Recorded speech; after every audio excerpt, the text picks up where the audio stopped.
ನಮಸ್ಕಾರ. ಕರ್ನಾಟಕದ ಸಮಸ್ತ ಜನತೆಗೆ ರವೀಂದ್ರ ವಕೀಲರು ಚಿತ್ರದುರ್ಗ ನನ್ನ ನಮಸ್ಕಾರಗಳು. ಬಂಧುಗಳೇ, ಕರ್ನಾಟಕದ ರಾಜಕಾರಣದ ಅಪರೂಪದ ರಾಜಕಾರಣಿಗಳಲ್ಲಿ ಅಪರೂಪದ ವ್ಯಕ್ತಿ, ದಮನಿತರ ಶಕ್ತಿ, ಶೋಷಿತರ ಗಟ್ಟಿದನಿ, ಮಾದಿಗರ ಅಸ್ಪತಿ, ಸರ್ವ ಜನಾಂಗದ ಜನನಾಯಕ ಶ್ರೀ ಎಚ್ ಆಂಜನೇಯವರು. ಎಚ್ ಆಂಜನೇಯ ಎಂಬ ವ್ಯಕ್ತಿ ಕೇವಲ ಹೆಸರಲ್ಲ, ಅದೊಂದು ಶಕ್ತಿ. ಇಡೀ ರಾಜ್ಯದ ದಮನಿತರ ಶೋಷಿತರ ಪರವಾಗಿ ಗಟ್ಟಿಯಾಗಿ ಧ್ವನಿ ಎತ್ತಿ ಅವರ ಸೇವೆಗಾಗಿ ಸದಾ ಸಿದ್ಧನೆಂದು ನಿರಂತರವಾಗಿ ಪ್ರತಿ ಕ್ಷಣವೂ ಕೂಡ ಜನರ ಮಧ್ಯೆ ಕಾರ್ಯನಿರ್ವಹಿಸುತ್ತಿರುವಂಥ ಅಪರೂಪದ ವ್ಯಕ್ತಿ ಎಚ್ ಆಂಜನೇಯವರು. ಕರ್ನಾಟಕ ರಾಜ್ಯ ಸುಮಾರು ಹಲವಾರು ರಾಜಕಾರಣಿಗಳನ್ನು ತನ್ನ ಒಡಲಲ್ಲಿ ಇಟ್ಟುಕೊಂಡು ಅವರದೇ ಆದ ಚರಿತ್ರೆಯ ಪುಟಗಳನ್ನು ನಿರ್ಮಿಸಿ ಹೋಗಿದ್ದಾರೆ.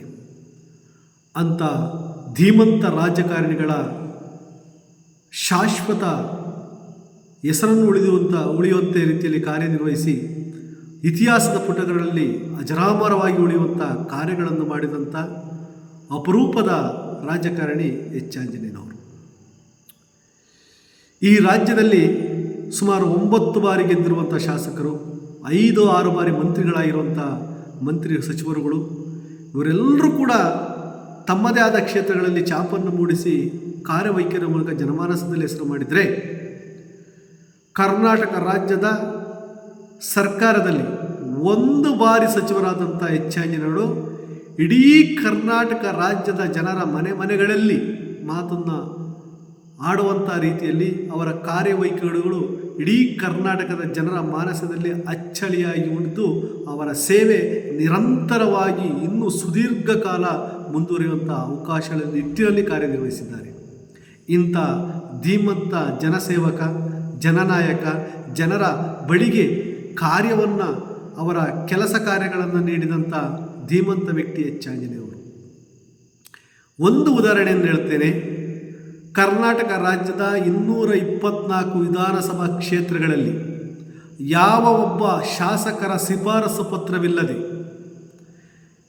ಶಿಕ್ಷಣವನ್ನು ಪಡೆಯುವಂಥ ಮಕ್ಕಳಿಗೆ, ಎಲ್ಲ ವರ್ಗದ ಮಕ್ಕಳಿಗೆ, ಹಿಂದುಳಿದ ವರ್ಗದವರಿಗೆ, ಅಲ್ಪಸಂಖ್ಯಾತರಿಗೆ, ಪರಿಶಿಷ್ಟ ಜಾತಿ, ಪರಿಶಿಷ್ಟ ಪಂಗಡದ ಎಲ್ಲ ವರ್ಗದ ಮಕ್ಕಳಿಗೆ ನಾನು ಓದಕ್ಕೆ ನನಗೆ ಹಾಸ್ಟೆಲ್ ಸೌಲಭ್ಯ ಬೇಕು ಎಂದು ಕೇಳಿದ ಕೂಡಲೇ ಪ್ರತಿಯೊಬ್ಬ ಯಾವ ವ್ಯಕ್ತಿಯನ್ನು ಕೂಡ ಹೊರಗಿಡದೆ ಎಲ್ಲ ವಿದ್ಯಾರ್ಥಿಗಳಿಗೆ ಹಾಸ್ಟೆಲ್ ಸೌಲಭ್ಯವನ್ನು ಒದಗಿಸಿ ಲಕ್ಷಾಂತರ ವಿದ್ಯಾರ್ಥಿಗಳ ಹಸಿವಿನ ದಾಹವನ್ನು ನೆಗಿಸಿ ಶಿಕ್ಷಣದ ಮೌಲ್ಯವನ್ನು ಕಾಪಾಡಿ ಶಿಕ್ಷಣವನ್ನು ನೀಡಿದಂಥ ಮಹಾನ್ ಶಿಕ್ಷಣ ಪ್ರೇಮಿ ಅನ್ನದಾತ ಎಚ್ ಆಂಜನೇಯವರು.